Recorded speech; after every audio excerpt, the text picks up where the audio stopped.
नमस्कार. मी ज्योती देशपांडे, पुणे.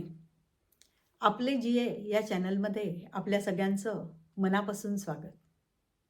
आज आपल्यासमोर जी.ए. यांच्या निळा सावळा या कथासंग्रहातील वासंती ही कथा सादर करणार आहे.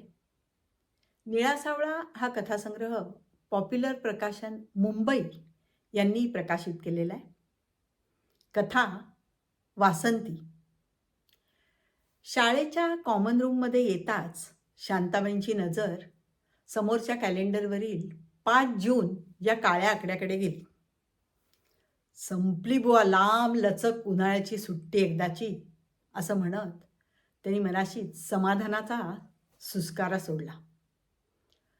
बरं, एवढ्या मोठ्या लांब लचक सुट्टीत कुणाकडे जाऊन राहावं असे जवळचे कोणी नातेवाईक त्यांना नव्हते.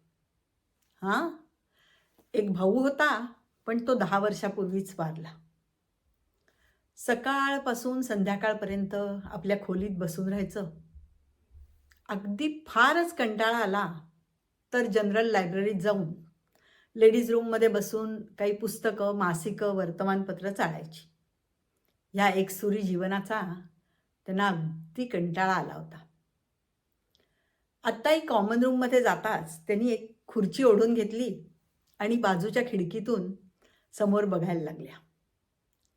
इतके दिवस शून्य, जरा उदास, धर्मशाळेप्रमाणे वाटणारी शाळा आज कशी मुलींच्या किलबिलाटांनी अगदी भरून गेली होती.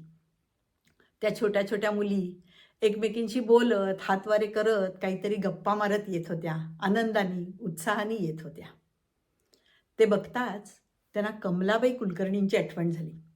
हो, कमलाबाई थोडंफार लिहायच्या. स्त्रियांच्या एका मासिकात त्यांची कवितासुद्धा प्रसिद्ध झाली होती.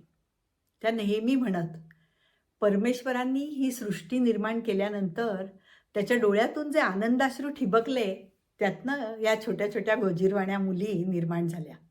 खरंच किती बरोबर म्हणायच्या त्या. शांताबाई खरं तर हायस्कूलमध्ये शिकवायच्या. पण हायस्कूलमध्ये शिकवत असल्या तरी हायस्कूलला लागून असलेल्या मराठी शाळेत, प्राथमिक शाळेत जायला त्यांना आवडे. तिथल्या त्या छोट्या छोट्या मुली, त्यांचा बाईंविषयीचा उत्साह, आदर, त्यांचं मोहक बोलणं, हसणं, निष्पाप वागणं, सारं सारं त्यांना विलक्षण मोहक वाटे. खरं शांताबाई एरवी फारशा कुठे जात येत नसत आणि त्यांच्याकडेही कोणी येत नसे. गवळण किंवा खानावळवाल्याचा डबा देणारा मुलगा, एवढंच काय ते. त्याही कुठे जात येत नसल्या तरी शाळेत आलं की त्यांना ह्या तुरुंगासारख्या जीवनाचा विसर पडे. इथे आल्यावर त्यांना फार बरं वाटे. आज शाळेत आल्या आल्याच प्राथमिक शाळेतल्या कोणी बाई येणार नसल्यामुळे सुप्रिटेंडंट बाईंनी त्यांना प्राथमिक शाळेवरच जायला सांगितलं. त्यांना तर प्राथमिक शाळेवर जायला नेहमीच आवडत असे. खरं तर प्राथमिक शाळेतल्या मुली आणि त्यांना शिकवायला हेही त्यांना नेहमी आवडायचं. कॉमन रूममध्ये बसल्यावर सहजच बघताना त्यांना शाळेचा हारबा घडी घंटा देण्यासाठी जाताना दिसला. तो घंटा देण्यासाठी जातोय म्हटल्यावर त्या उठल्याच आणि वर्गाकडे जायला निघाल्या.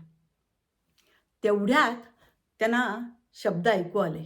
झालं, जरा कुठे 5 मिनिटं बसावं म्हटलं तर झाली घंटा. आता जा वर्गात आणि बसा बडबडत त्या मुलींपुढे. कोणीतरी रागाने म्हटलं, मीरा. मीरा असं त्यांना वाटलं. त्यांनी सहज वळून पाहिलं. मीरा साठेच होती ती. मीरा साठेला तर पगाराचा दिवस सोडला तर बाकी शाळा म्हणजे कोंडवाडाच वाटे. मग त्या सहजच मीरेला म्हणाल्या, काय ग मीरा, सारखी रागावतेस आणि कंटाळा करतेस? अगं बघ, बघ जरा त्या मुलींकडे, कशा त्या छान स्वच्छ पोशाख करून हसत आनंदाने शाळेत येत आहेत. बघ जरा. पुरे पुरे. तर तुमचं काय जातंय हो? उद्या आईबापाला किती त्रास देतात कोणास ठाऊक. तुम्हाला काय, तुम्हाला एक मुलगी असती ना म्हणजे समजलं असतं. तुम्हाला एक मुलगी असती ना म्हणजे समजलं असतं. मीरा बोलून गेली खरी, पण गुदगुल्या करताना एखादी जखमेवरची खपली निघावी आणि भळभळ रक्त वाहायला लागावं, तशी काहीची स्थिती शांताबाईंची झाली. खरं तर शांताबाईंनी आपली हकीकत कुणालाच सांगितली नव्हती. आपली जखम, आपले दुखरे वण उगीच का कुणी सगळ्यांना दाखवतं. मीरा वर्गावर गेली, शांताबाई वर्गावर गेल्या आणि वर्गावर गेल्यावर वर्ग शांत झाला. जणू एखादं गाणं थांबवावं असंच त्यांना वाटलं. अर्थात वर्ग शांत झाला आणि 35 दुणे 70 डोळे त्यांच्यावर रोखले गेले. वर्ग शांत झाला तरी काही मुलींची कुजबूज चालू होती. कुणीतरी एकजण दुसरीच्या कानात सांगत होती, हे बघितलंस का, बाईंचं पातळ बघ ना, किती छान आहे. तोवर अजून दुसरी कोणीतरी, अगं आणि त्यांच्या हातातले ते बिलवर किती चमकतायत नाही, अशी काहीची कुजबूज चालू होती. अर्थात शांताबाईंनी तिकडे दुर्लक्ष केलं. आज आज शाळेचा पहिलाच दिवस होता, त्यामुळे पुस्तकं कुणाकडे नव्हतीच. हां, कोपऱ्यातल्या एका 2 वेळा घातलेल्या चिमुरड्या मीनाक्षी मुलीशिवाय कोणाकडेही त्या छान डोळे असलेल्या मुलीकडे फक्त पुस्तक होतं.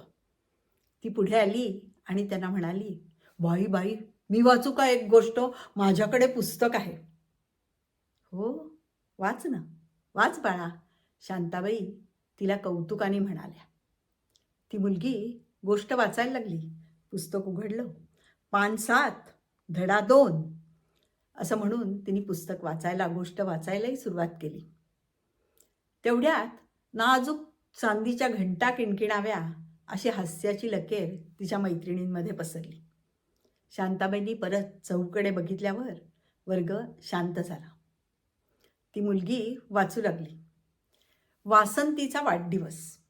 आज वासंतीचा वाढदिवस होता.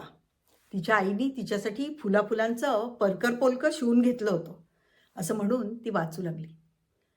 ते ऐकताच शांताबाई म्हणाल्या, थांब थांब थांब, ती गोष्ट नको, दुसरी वाच. शांताबाईंनी असं सांगताच त्या मुलीनी पुस्तकाची पानं पलटली आणि ती दुसरी गोष्ट वाचू लागली.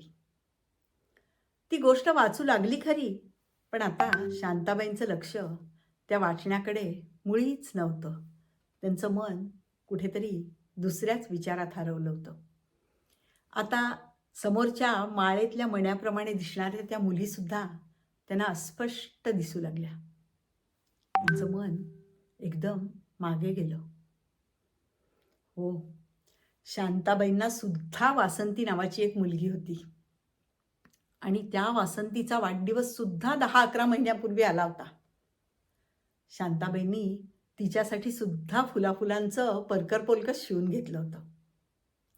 त्यांना आठवलं, एक दिवस वासंती त्यांच्याजवळ आली आणि त्यांना म्हणाली, आई आई, मला एक छान फुलाफुलांचं परकर पोलकं हवं आहे गं, शिवशील ना?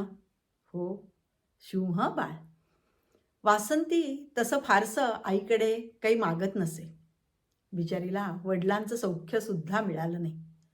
ती 4 वर्षाची असतानाच टिळकवाडीच्या रस्त्याला मोटार अपघातात तिचे वडील गेले. बरं, मोटार कोणा श्रीमंताची असल्यामुळे पेपरमध्ये बातमीसुद्धा आली नाही. एरवी वासंती काही मागत नसली तरी यावेळी मात्र तिने परकर पोलकं मागितलं होतं. आई आई, परकर शिवशील ना मला? हो बाळा, अगदी. तुझा आता वाढदिवस आहे ना 15-20 दिवसात, तेव्हा नक्की शिव हं. आई, त्या त्या परांजप्यांच्या कुमूदसारखा? हो बाळा, तिला कुरवाळत शांताबाईंनी सांगितलं. पुढे काही दिवस गेले आणि त्यानंतर हो, एका शनिवारी शांताबाई शाळेतून घरी येत होत्या. घरी येताना त्यांच्या पिशवीमध्ये पेपरचे 3 गठ्ठे होते. घरी आल्या आणि हातपाय धुवून पेपर तपासायला बसल्या. असाही खानावळीचा डबा यायला अजून वेळ होता, त्यामुळे त्या पेपर तपासायला लागल्या. इतक्यात अंगणामध्ये दाणे टाकल्यावर चिमणी जशी दबकत बिचकत पुढे यावी, तशी हळूच वासंती त्यांच्याजवळ आली आणि त्यांना म्हणाली, आई आई, आणलंस का माझं परकर पोलकं? अगं हो, खरंच की. आज मिळणार होतं नाही का? अगं, पण कामाच्या गडबडीत मी विसरले गं बाळा. आज त्या वनिता वस्त्र भांडारकडे गेलेच नाही बघ. पण संध्याकाळी आणू हं, असं म्हणून त्यांनी तिला संध्याकाळी परकर आणायचं कबूल केलं. पण वासंती तिथेच थांबली. खुर्चीवरून लोंबणाऱ्या आईच्या पदराशी बोटाने काहीतरी चाळा करत तिथेच उभी राहिली आणि मग परत म्हणाली, "आई, आई जाऊयात ना आत्ता, आणूयात ना गं, मला अगदी बघायचं आहे परकर." "अगं हो, आणूयात म्हटलं ना, संध्याकाळी नक्की आणूयात. आता माझे हे पेपर तपासून झाले ना, की मग आणूयात हं. जा बरं." असं म्हटल्यावर वासंती पुढे गेली खरी, पण तरी दारातच थोडीशी थांबली. खरं म्हणजे तिला काहीतरी बोलायचं होतं, काहीतरी सांगायचं होतं. पण ते शब्द तसेच तिने तोंडामध्ये गिळले. आई खेळायला जा म्हणतीये म्हटल्यावर ती बाहेर गेली. इकडे शांताबाई पेपर तपासायला लागल्या. तास दीड तासाच्या वर वेळ सहज निघून गेला. त्यांचे तिन्ही गठ्ठे तपासून झाले. सुतळीने बांधून त्यांनी पेपरचे गठ्ठे बाजूला ठेवले आणि त्यांच्या मनात विचार आला, खरंच खुळी आहे बिचारी पोर. आज वासंतीचा परकर काही झालं तरी आणायचाच. असं त्या मनाशी विचार करत असतानाच त्यांच्या जिन्यावर एकदम धाड धाड आवाज झाला आणि धप धप धावत शेजारचा मनोहर आला. आणि आल्या आल्या घाबऱ्या घुबऱ्या त्यांना एकदम म्हणाला, "वासंतीची आई, वासंतीची आई, अहो वासंती ना, वासंती मोटार खाली आली. त्या रामाच्या पाराजवळच्या रस्त्यावर ना मोटार खाली आली. आम्ही आम्ही ना त्या वनिता वस्त्र भांडारकडे जात होतो ना, तिथे दुकान दिसल्यावर ती एकदम जोरात जोरात पळाली आणि मोटार खाली."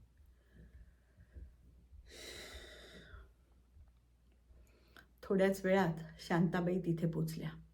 बरीच माणसं जमली होती. एखादं नाजूक प्राजक्ताचं फूल मोठ्या दगडाखाली यावं, तशी तशी काहीशी वासंतीची स्थिती झाली होती. हे सारं सारं चित्र शांताबाईंच्या डोळ्यापुढे तरळून गेलं. इकडे वर्गामध्ये मात्र त्या मुलीची गोष्ट वाचून झाली होती. आपली गोष्ट वाचून झाली आहे, तरी बाई काहीच का असं काही म्हणत नाही आहेत. ती आश्चर्यचकित झाली. वर्गातल्या इतर मुली आश्चर्यचकित झाला आणि ती मुलगी थोडीशी गोंधळली. त्या गोंधळात तिच्या हातनं ते पुस्तक खाली पडलं. पुस्तक पडल्याचा धपकन आवाज झाला आणि मग शांताबाई एकदम भानावर आल्या. त्यांनी बघितलं, ती चिमुरडी मुलगी आणि वर्गातल्या पोरी आपल्याकडे अपेक्षेने बघतायत. मग एकदम स्वतःला सावरून त्या म्हणाल्या, "छान, छान वाचलंस हो बाळ. आणि हो, गोष्टही मोठी छान निवडलीस. पण काय गं बाळ, नाव काय तुझं? नाव सांग ना." प्रथम ती मुलगी थोडीशी लाजली, संकोचली. पण नंतर मात्र बाईंनी आपलं नाव विचारलंय, गोष्ट छान वाचली म्हणल्या, असं म्हटल्यानंतर थोडंसं लाजत, थोडंसं अभिमानाने आणि मान वेळावत म्हणाली, "बाई, बाई माझं नाव ना वासंती. माझं नाव वासंती." धन्यवाद. मंडळी, ही गोष्ट तुम्हाला कशी वाटली? तुमचे अभिप्राय आणि तुमच्या सूचना दोन्ही आमच्या दृष्टीने खूप मोलाच्या आहेत. आमचा चॅनल पहा, आमच्या कथा ऐका, स्वतः ऐका, इतरांनाही सांगा. आमचा चॅनलला लाईक करा, सबस्क्राईब करा. धन्यवाद.